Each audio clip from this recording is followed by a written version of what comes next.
This class is brought to you by the LA Care and Blue Shield Promise Community Resource Centers. The centers are a place to help you be active, healthy, and informed. We hope you enjoy this virtual class. Hi, I'm Charmaine, also known as Mama Vega, and what I'm going to talk to you about today is it's going to be apple cinnamon cookies. They are going to be gluten-free, but you can use a regular flour if that's something that you prefer to use. But I'm making it gluten-free so people can see how easy it is and how tasty it can be. And I do use fresh ingredients, which is why you see I have the cinnamon sticks, because a lot of times I'll go ahead and grate my cinnamon fresh because it does taste different if you use it out of the jar versus if you take the sticks and you grate them yourself. And I usually try to use a sweeter apple when I'm doing this, like a Pink Lady or something along those lines, that, or the honey snap, they have honey, and obviously they're telling you the honey ones are very sweet. So I try to use a sweeter tasting apple when I do this. The first thing I want to do is talk to you a little bit about the history of cookies. So I ended up looking it up, and it turns out that cookies were originally done as like little mini type little cakes, and they were used and put in the oven to determine the temperature of the oven. That's really how they got started, just by using them as a test to see how it would come out. And this goes way back to like the 14th century, then the 18th century, and then in different countries they call it different things. In the UK they call it like biscuits, here we call them cookies, but they all have the same exact thing, and the end result is you're still going to have a cookie. It's still going to be a cookie, and the end result, they just term them differently. Or you may have scones. Scones is also another term for a cookie, depending on what country you're in. So here, this is what we're going to talk about today, is actually just a quick little recipe on how you can do a cookie. And look at that. Doesn't that look delicious? Those are some other ones that you can just make, and you can make them any type of shape you want. These are going to end up being drop cookies. What I'm doing here are going to be drop cookies. They're not going to be where you have to roll them out, like where you take the dough and you roll it out and then you have to cut it and all that. This is going to be very simple, a very simple recipe for you. So nothing too difficult for you to do. Okay, here what I'm going to do is I'm going to give you the actual recipe that's used in this particular video. So this is the recipe that I'm using, and it's 2 1/3 cups of flour, and I used an all-purpose gluten-free flour, but sometimes one of the ones I'll use is one that you use for pancakes, because that will make it fluff up a little bit more. So it's kind of your option if you're doing gluten-free. I use baking powder in this, which is 1 teaspoon of baking powder. In other recipes, sometimes what I'll do is I'll use a little bit of baking powder and baking soda, depending on what I'm adding. But this one is just 1 teaspoon of baking powder. I use 1 to 2 teaspoons, as you'll see, of the cinnamon, and it just kind of depends on how much cinnamon you would like, or a cinnamon flavor you want it to have. I use a 1/2 cup of sugar. But it's a monk sugar, which is okay for diabetics, and it says it right on the package that it's on the glycemic index, I should say, that it's okay. So if you're diabetic and you can't use sugars, take that one, check it out, and see if that's something that you might be able to use. And as always, that I always say is check with whoever your physician is or whatever your doctor tells you. I also have 1/8 teaspoon of salt. I use a Celtic sea salt. You can use any salt that you would like. That's just my preference, just because of the nutritional values that it has. And then 1/3 cup of like an almond milk or whatever milk you want to use. I actually used a rice milk because the person who I was making this for happens to not be able to have dairy. So I used a rice milk. 1 cup of chopped apples, and you'll see I did 1 cup, and I just took 1 large apple, cut it all up, and then that's what I was using. I didn't show it in this particular one, but sometimes what I'll do is I'll take the apples and I'll roll them in a little bit of cinnamon so that when I'm adding them, as my other videos will say, is I like to layer stuff. I didn't do it for this particular one just because I didn't want it to be too much cinnamon for the person who I was making it for. And then 4 ounces, I should say, of the apple sauce, like the little ones that come in the little cups. I just happened to use that. I had regular applesauce, but I didn't want to open a whole jar just for the small amount that I needed. So I had some of the smaller ones, like the little snack packs that you give for kids.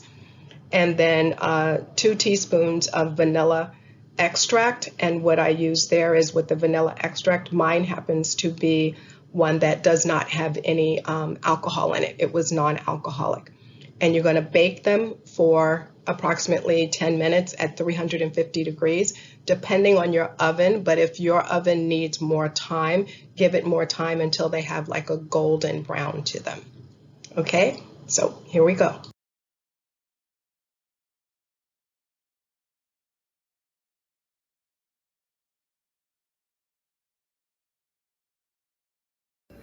Okay, I'm going to make some gluten-free cinnamon apple cookies. My grandson has been asking for some because I've been making foods for everybody else, and he said, well, I'm not making for him because he has allergies and he can't have dairy, he can't have eggs, he can't have wheat. So this is kind of like my experiment with figuring out if I can make it to his liking and his taste. So I'm going to sift together first all of the dry ingredients. My mother-in-law when she was alive, she was a baker and she baked very well. So one of the things she taught me is that you sift everything in. I know a lot of times they don't do that, but I'm going to follow her rules. So I've already sifted the flour, and now, which is the flour ends up being, what did I do? I did 2 1/3 cup of the flour. And now this is baking powder. And so I'm going to add 1 teaspoon of baking powder to this. So it'll give it a little bit of more fluff to it. So I'm going to sift that in like this so that if there's any lumps, it goes through. And you can see this is a very fine sifter. It's very, very fine. And then I'm going to take the cinnamon. I have 2 teaspoons of cinnamon. And I'm going to sift that in like this, so that I have that. Now it looks like I only used 1 teaspoon so far, so I don't want to put too much because I know if I put too much he won't like it. So I'm just going to put about 1 teaspoon right now, and then I'm going to put just about, this is about a 1/2 cup of sugar is what I'm going to do. And for those who are diabetic or anything like that, I wouldn't use a regular sugar. I would use a monk sugar because it does not raise the glycemic index. And again, you can do the research on that and you would know what that is. So I'm going to sift all of this together, and I'm not going to show you the full sifting because that'll take a couple minutes. And then I'm going to end up mixing it all together so that everything is going to be mixed together. And then I'm going to sift it so that all of the things get mixed in with this as well. And I also have over here a little bit of salt. This is about an 1/8 teaspoon of salt. So I will end up sifting that in with everything as well. While I was doing everything else, I also needed to melt my butter that I'm going to use, which is a vegan butter. But rather than putting it in a microwave, I took a lid of a pot where I had finished cooking something, and I turned the lid upside down, and I set it down in the lid so that the heat from the pot would actually melt the butter without me putting it in the microwave. I've sifted all the dry ingredients. Now I'm going to add some milk, and this is is a little bit more than a 1/3 cup of milk. So I'm not going to add the full amount. I'll just add a little bit, and then I'll add some of the butter. And the amount of the butter that I'm going to use is going to be just about maybe I want to say 2.5 tablespoons of the butter is what I'll use, which is a vegan butter. So I'll start mixing this in, and I'll add some of this. So it'll start, I'm not going to use a regular blender. I'm going to use this because not everybody has like a KitchenAid or something like that. So I'll show you how you can use a whisk to do it. And you can see it's still a little bit clumpy. So I'll add this in order to smooth it out a little. And I have regular apples that I've chopped up. You can see I chopped them really fine because I couldn't find my hand grater. So I did that. And then I also have applesauce. I have a little bit of cinnamon. This is a cinnamon applesauce that I can also add to it. But I also have vanilla. So I'm going to add the vanilla at this time, which is going to be about, I want to say I'm going to add maybe 2 teaspoons of vanilla. So I'm going to take that and I'll add the 2 teaspoons of vanilla to it. So I'll have like 1 teaspoon here. I'll add that, and then I'll add a 2nd teaspoon. That's a little bit less than a teaspoon, but I will add more teaspoon. I have another bottle that I can get in order to do that. But I'm going to mix all of this up, and I'm also going to, while I'm mixing, I will end up adding in some of the butter as well. So I think I'll just add it all in. I think that's going to be better for me to do that. And if I need more liquid, then I'll add some of the applesauce to add the liquid to it. Okay, I've finished mixing everything together, and you can see how it came out. It'll make good, like almost like drop cookies that I can do. But before I do that, I'm going to add in the apples. And this is 1 cup, which ended up being a large apple that I chopped up very fine. So I'm going to take that, and then I'm going to mix this in, and then that'll tell me if I still need to add any more liquid or not.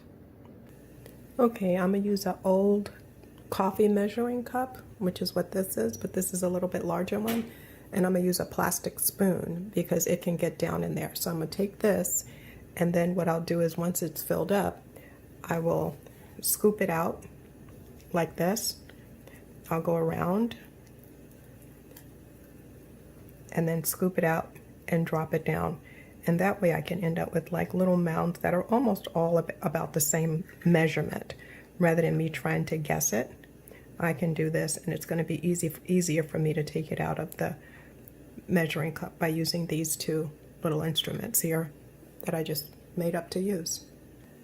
Right now I'm going to just bake 5 because I want to see how they come out. I want to see if they spread or if they stay together, and that way I'll be able to determine if that measuring cup is too big or if I need to get a smaller one. And my beeper just went off on the oven, so the oven is ready. I put it at 350 degrees. Okay, this is how they came out after 10 minutes. As you can see, one is missing. So what I did is I tasted it, came out very good. But what I will do in the next batch is, rather than letting them sit more like raised, I will flatten it out more so it's more like a cookie, and then still at the 10 minutes. Okay, this is how I'm doing this. I'm putting it in the cup so I know how much I have. Then I'm going over to the pan and I'm scooping it out in the pan. And since I know from the last one that they didn't spread, I can put them a little bit closer together, and I don't have to worry about them, rolling into the other. And then I take the spoon and then I go around it in like a circular motion, so that what I can do is shape it so that I can shape it more like it's a cookie. So it'll be flatter than the last ones, and it'll be shaped like I want it to be shaped. And yet they're all going to be almost the same size because I'm using this little thing here. Okay, they finished baking after 10 minutes, and you can see they're still soft. They did bake all the way through, so they're fine. Okay, the second batch is done. Now I'm going to let them cool, and then I will go drop them off. Okay, I put a cooling rack on top of the baking rack, and then what I'll do is I'll cover this with a paper towel, because if you cover these with saran wrap while they're still warm, it'll create too much moisture, but the paper towel will absorb any moisture and they won't, make them soggy or anything like that. So I'll go deliver these.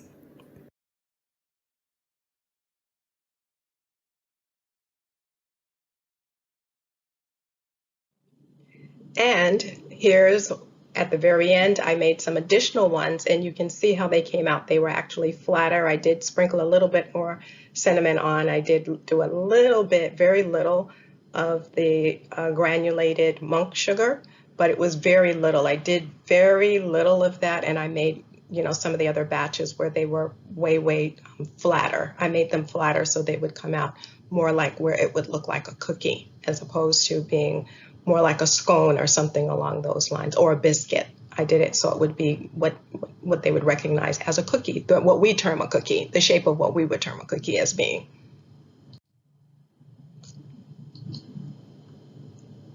And what you can see here is it's loved by both adults and children. Not just adults, but children think they are delicious as well. They came out so good, really good, very tasty, very healthy, not a lot of sugar. The cinnamon also, what I didn't mention earlier, is that cinnamon will also help to reduce the glycemic index. So if you use a monk sugar, you use the cinnamon, you have a gluten-free type of, pastry, dough or flour, I should say, then that helps you still have your dessert. It's going to be a healthier dessert, and you're going to love it. So give it a try. And thank you so much for joining me. We look forward to seeing you virtually again next week and at one of our resource centers as soon as we can. Until then, stay active, healthy, and informed. And if you like this video, please like it down below. Also, give me any comments, any suggestions, something you would like me to see me talk about, or if there's a recipe you would like for me to show you how to do something, or a shortcut, whatever that might be. Or if you have a nutritional question, because I do have some videos that talk about nutrition and I like to do that as well. So let me know if there's a question, or if you want to make just a comment, or if you have a suggestion for me, not just me giving you information, but if you have a suggestion for me, because I can learn from you as well. So by all means, like it, share it, comment. I really appreciate that. As usual, I have important information for you, and that is all information, content, and material of this video is for informational purposes only and are not intended to serve as a substitute for the consultation, diagnosis, and or medical treatment of a qualified physician or healthcare provider. The information contained on this video is compiled from a variety of sources and is not considered complete. Information is subject to change without notice. If you have a medical emergency, call 911 or call your family physician. Thank you again for listening.